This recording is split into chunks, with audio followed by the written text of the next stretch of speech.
Howdy, let's make some preserved lemons. So first things first, get your station ready, put your hair back if you have it, make sure your hands are clean.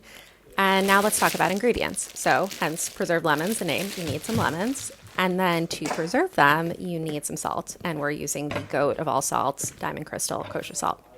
Equipment wise, we need a cutting board. I have a butcher block here, but it can be any cutting board. And then you also need a sharp knife. To rinse the lemons, you'll need a colander, and then you'll need a small shallow bowl for the salt and a jar to actually hold the lemons and help them preserve. So first things first, you're going to measure out your lemons. I'm using 4 here as an estimate. I'm just estimating based on what will fit in the jar.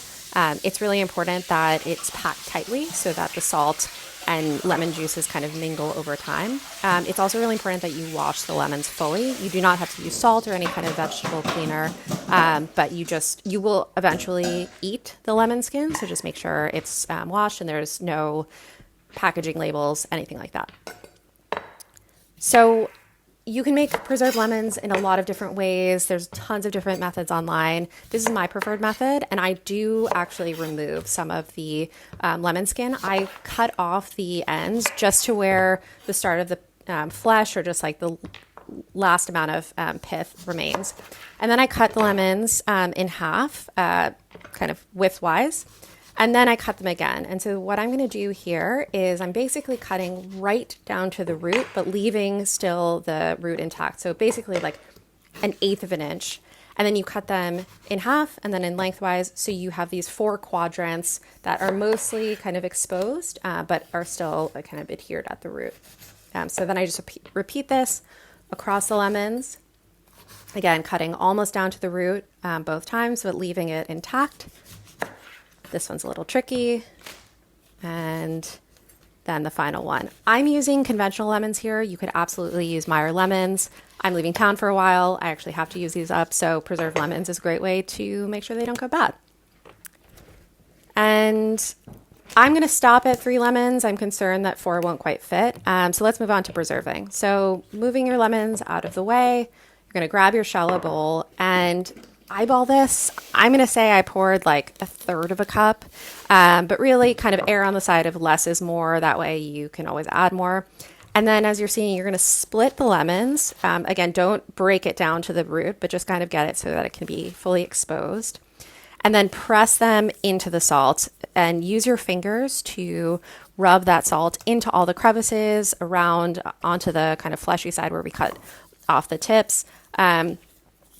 It's honestly going to be hard to get the salt on the exterior skin. It's just not that, there's not a lot of adhesive there. But, do your best. Again, they will all be stacked and kind of preserving over the course of 3 weeks to a month. So everything eventually will break down and the salt will mingle with all the lemon juices and oils. This is a little bit messy. If you have cuts on your fingers, I apologize in advance. Possibly wear gloves. It's lemon and salt, so it will sting. I'm saying this because I do currently have a cut that I forgot about, and I realized it while doing this. And yes, not the most fun. But yeah, this is a relatively quick process. You just kind of are rubbing the salt through the lemon. I'm kind of scraping up the last bits. Just kind of, using it as, kind of like almost like an exfoliating paste. You'll notice that that's what the salt becomes. So it's like, if you are familiar with exfoliating your skin, it's a very similar process. Wash your hands wash your hands. That's a good process. I had to here because my hands were full of salt. And then you're going to start the final step. So get a jar. This one, I wasn't sure if it was quite the right size. I have quite a jar collection that you're not seeing, which is probably a good thing. Maybe this jar, but then that's too narrow. It's helpful to have a wide neck jar just because the lemons are quite wide. And then what you want to do is you want to start stacking them and pressing them once you get in. And you want it to be that always the flesh is touching the skin so that everything can kind of mingle. And really press these in. It's important that it's packed in. This will kind of, here I am scooping up the last bits of salt. This is also a good cleaner, especially if you are trying to clean your butcher block. Giving it a final press. So once you've pressed it in, you're going to want to seal it. And it's important to use a jar with a seal for this, not a plastic container. You do not need to sterilize it, but the jar will just help make sure that it seals it well.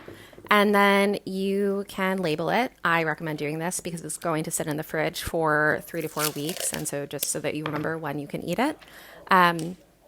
If you are able to, I'm saying this because we are leaving town for a month and won't have this ability. Give it a good shake, like once a week, twice a week, if you can, just redistributing the salt and the lemon juice.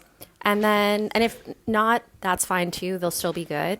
But this is going to sit in the fridge for about 3 to 4 weeks. And then you're ready to eat it. And we'll show you how to do that, or I'll show you how to do that during our cooking demo. Thanks. Bye.